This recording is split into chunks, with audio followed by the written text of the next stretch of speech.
हे what's up guys, welcome back once again. दोस्तों, आज की कहानी जो एक्सप्लेन करने जा रहे हैं वो एक ऐसे समय की है जब हमारी धरती पूरी तरीके से बंजर हो गई थी। ये एक ऐसा समय है जहाँ पर सोने चांदी से ज़्यादा कीमती पानी हो चुका है, जिसकी तलाश में लोग मीलों दूर दूर पैदल सफ़र कर रहे हैं और सिर्फ पानी के लिए किसी की भी जान ले सकते हैं। इसी में हम एक कैंडल नाम की लड़की को देखते हैं जो दूरबीन से कुछ दूर देख रही है। दरअसल अब लुटेरे किसी भी समय इनकी ओर आने वाले हैं ताकि इनका जितना भी स्टोर किया हुआ पानी है वो सब अपने साथ ले जा सके। वेल, ऐसा नहीं है कि वो यहाँ पर अकेली है, कुछ गिने चुने और भी लोग मौजूद हैं, लेकिन सभी अपने घर में छुप कर रहते हैं क्योंकि सभी को अपनी जान नहीं बल्कि पानी प्यारा है।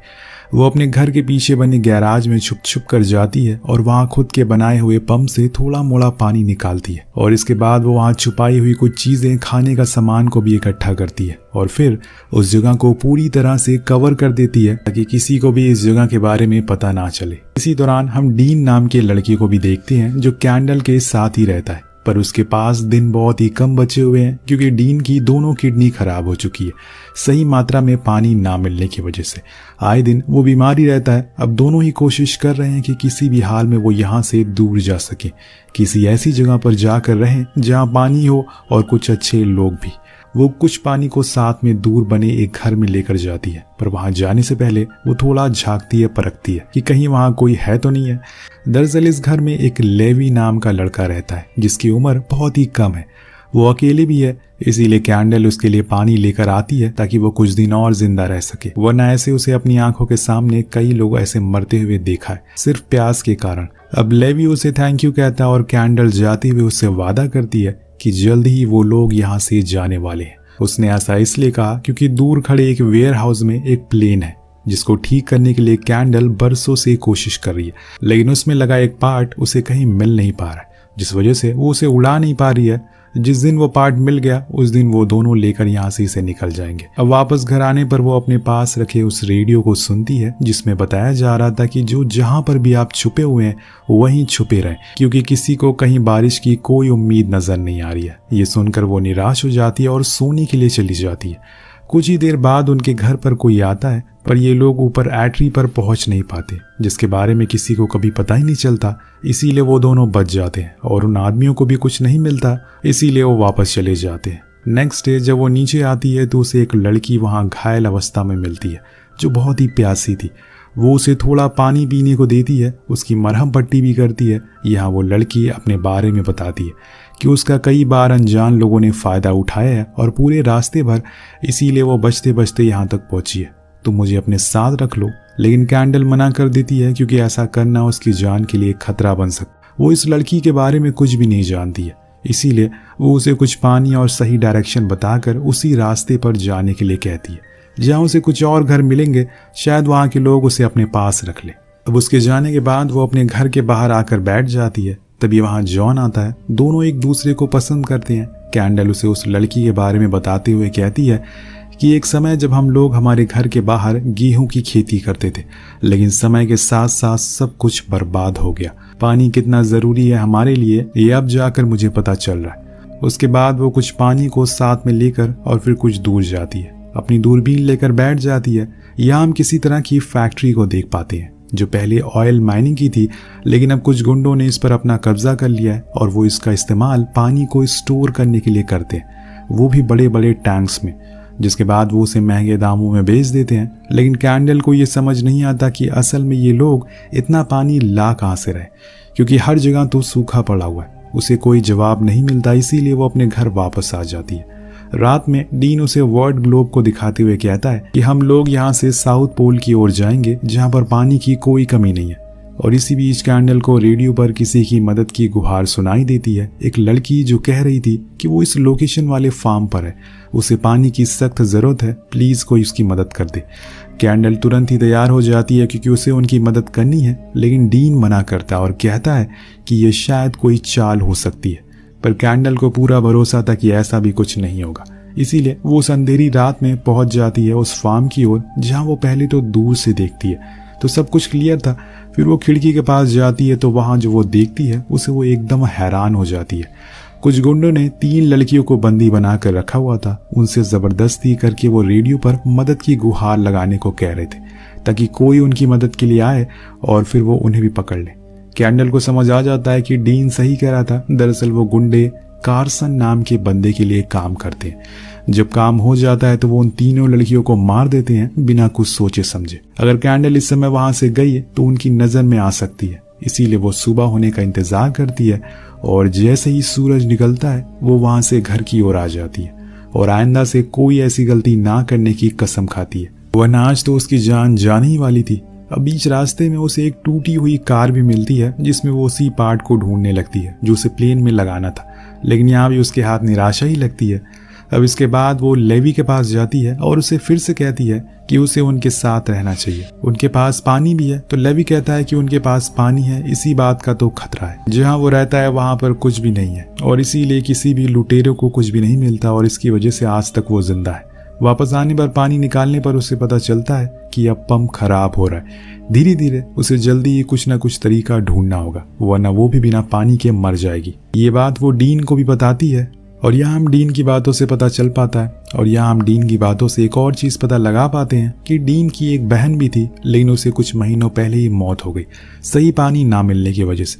पर अब डीन नहीं चाहता कि वो भी ऐसे ही मौत मारा जाए अपनी बहन की तरह। तभी कैंडल को रेडियो पर किसी का मैसेज मिलता है जिसमें वो कह रहे थे कि वो लोग एक कैंप में है जहाँ पर उसके पास पीने का पानी और खाने का खाना भी है। इन सब में उनकी मदद कार्सन नाम का आदमी कर रहा है। जी हाँ, वही कार्सन जिसके लोगों ने उन तीनों लड़कियों को मार डाला। इस बारी कैंडल कहती है कि मुझे लगता है कि वो सही कह रहा है, क्योंकि उसे नहीं पता था कि जिन लोगों ने उन लड़कियों को मारा है वो असल में कार्सन के लिए ही काम करते हैं। इसीलिए वो अगले ही दिन घर से निकल जाती है। बीच रास्ते में उसे एक लड़की की लाश मिलती है जो न जाने कब से वहां पर पड़ी हुई सड़ रही थी। जब वो उसे पलटती है तो वो कोई और नहीं वही थी जो एक दिन उसके पास आई थी मदद मांगने के लिए। उसका पानी किसी ने छीन लिया होगा जिस वजह से वो प्यास के कारण मारी गई। अब आगे जाने पर उसे कुछ लोग मिलते हैं जो किसी को दफना रहे थे। वहां जॉन भी था जो कैंडल को देखकर कहता है कि तुम्हें भी हमारे साथ चलना चाहिए। कार्सन हम सबकी मदद कर रहा है, लेकिन वो मना कर देती है। ऐसे बिना देखे वो किसी भी इंसान पर भरोसा नहीं कर सकती। इतने में वहां पर कार्सन अपनी बेटी और कुछ लोगों के साथ आ जाता है, जिसको देखकर कैंडल घर में छुप जाती है और सभी लोग उससे कहते हैं कि उन्होंने अपने हथियारों को फेंक दिया है, अब वो उसके साथ रहेंगे। तो कार्सन कहता है कि तुम लोगों के पास पानी है? तो वो कहती हैं कि नहीं। तब कार्सन अपना असली रूप दिखाता है और कहता है कि फिर क्या मैंने ठेका थोड़ी ले रखा है तुम सभी लोगों का पालने का। ये बोलकर वो जॉन के पूरे परिवार को उसके सामने ही मार डालता है और फिर उसके सर पर बंदूक तान कर कहता है, क्या इस घर में कोई और भी छुपा हुआ है? जॉन इतना डर जाता है कि वो हाँ कह देता है और फिर कुछ लोग उस पूरे घर में कुछ अलग किस्म की गैस को छोड़ देते हैं, जिससे कि कैंडल जो कि घर के अंदर थी उसका दम घुटने लगता है। पर अगर वो बाहर निकली तो मारी जाएगी, इसीलिए वो जैसे तैसे खुद की सांस को रोक कर वहीं रुकी रहती है। लेकिन इतने में एक बंदा घर से बाहर निकल जाता है जिसकी तलाश में वो लोग थे। वो उसे भी मार देते हैं और आखिर में कैंडल के सामने जॉन का भी कत्ल कर देते हैं। ये सब देखकर कैंडल को इतना तो समझ आ जाती है कि अब ये वो जमाना नहीं है जहाँ पर कोई किसी की मदद करेगा, सबको बस अपने फायदे से मतलब है। उसे कार्सन की सच्चाई भी पता चल गई थी, इसीलिए वो चौकन्ना रहेगी। अब उनके जाने के बाद वो उस घर से बाहर आती है और खुली हवा में सांस लेती है। वेल आज उसकी जान बाल बाल बची है। वापस घर आते समय उसका सामना एक आदमी से हो जाता है जो कि कार्सन के लिए काम करता है। वो कैंडल पर हमला करता है, लेकिन वो अपनी बंदूक से उसे उड़ा देती है और सीधा उस फार्म पर आ जाती है जहां वो प्लेन खड़ा हुआ था। साथ में वो लड़का भी रहता है। वो उसके पास बार बार आती है ताकि उसे भरोसा दिला सके कि अभी भी उम्मीद कायम है, वो जरूर यहाँ से जिंदा बाहर निकलेंगे। यहाँ से वो सीधा अपने घर जाकर कुछ पानी बाहर निकालने की कोशिश करती है, लेकिन अब पंप खराब हो चुका है। उनका कुआं भी सूख गया है, जो बात वो डीन को भी बताती है और ये भी कहती है कि जिन लोगों की बात वो सुबह सुनकर गई थी, दरअसल उन सभी को कार्सन के लोगों ने मार दिया। वो चाहता है कि कम से कम लोग जिंदा रहें ताकि ज्यादा पानी इस्तेमाल ना हो और ऐसे में वो उस पानी को स्टोर करके रख सके। इसके कुछ देर बाद डीन कहता है कि अब उसके पास वक्त बहुत ही कम बचा है, इसीलिए वो अपने आखिरी समय में चाहता है कि वो अपनी बहन की कब्र के पास जाकर थोड़ा सा वक्त बिता सके। कैंडल को उसकी हर बात मानती है और इसीलिए वो उसके कहने पर अगले दिन उसकी बहन की ग्रेव के पास लेकर जाती है, जहाँ जाकर डीन रोने लगता है और कहता है, मैं नहीं चाहता हूँ कि तुम मुझे दफनाओ, क्योंकि मुझे पता है कि मेरे मर जाने के बाद तुम इस घर को छोड़कर नहीं जाओगे, जो कि मैं नहीं चाहता हूँ। इसीलिए बेहतर है कि मुझे जला देना ताकि इधर मेरी कोई भी कब्र ना रहे। उसकी बातों को सुनकर कैंडल रोने लगती है। उसे अफसोस है कि वो मरते हुए दोस्त को बचा नहीं पाएगी। उसकी ऐसी बातों को सुनकर वो बहुत ही ज़्यादा इमोशनल हो जाती है। उसे किसी भी तरह करके डीन की जान बचानी है, किसी भी हाल में। अगली सुबह जब कैंडल सोकर उठती है तो देखती है कि उसके घर के बाहर कार्सन के लोग खड़े हुए हैं। मतलब ये बंदे उसका पीछा छोड़ ही नहीं रहे। असल में इनके घर के बाहर एक हैंडपंप है, जिसकी वजह से कार्सन को हमेशा से इस घर पर शक था कि कहीं कोई ना कोई इसमें ज़रूर छुपा हुआ है। इसीलिए आज वो खुद ही यहाँ पर आ गया और आज भी वो वही झूठी दिलासे वाली बातें बोलता है ताकि उसे सुनकर वो लोग बाहर आ जाए। लेकिन कैंडल को उसकी असलियत पता है, इसीलिए वो चुपचाप ऊपर आ जाती है और दोनों ही फॉइल पेपर को ओढ़ लेते हैं। क्योंकि यहाँ हम देख पाते हैं कि कार्सन का एक बंदा उस घर में एक हीटिंग डिवाइस को लेकर घूमता है ताकि उसे इन दोनों की रेडिएशन का पता चल सके। लेकिन कैंडल उससे 2 कदम आगे है और इसके बाद वो उसके घर में जहरीली गैस भी छोड़ देते हैं। पर उसका भी कैंडल के पास जुगाड़ था। वो मास्क पहन लेती है और बच जाती है, जिसके कुछ देर बाद कार्सन को यकीन हो जाता है कि इस घर में कोई नहीं है।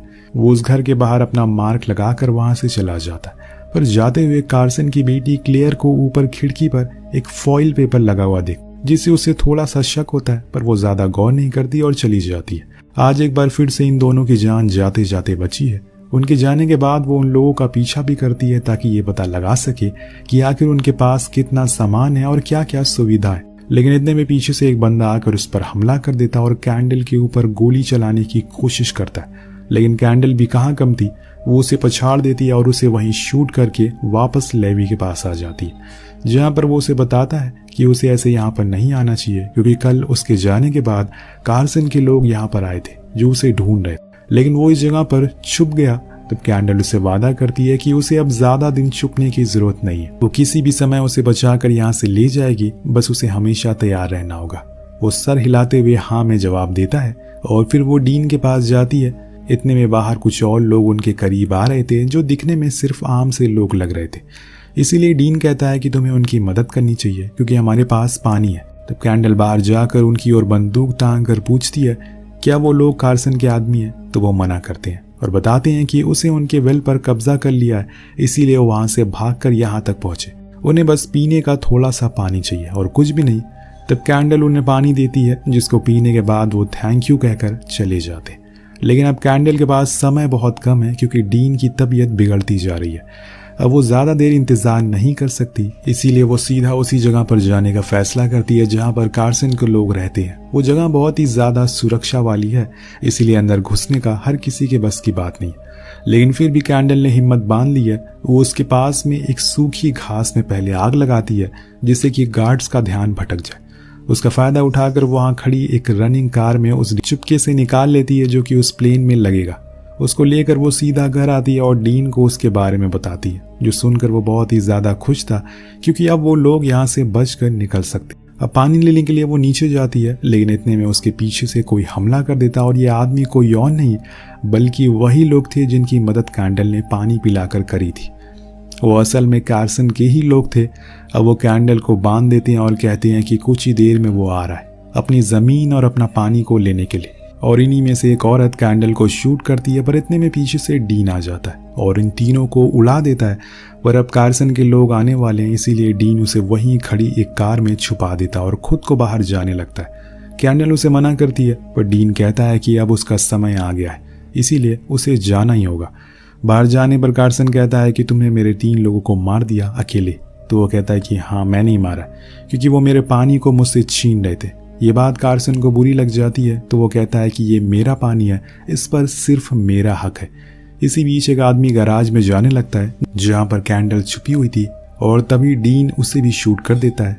अब कैंडल को बचाने के लिए वो उसे गोली मार देता है। ये देखकर कार्सन पागल हो जाता है और उसके सभी साथी मिलकर डीन को भून डालते हैं और उसकी वहीं पर मौत हो जाती है।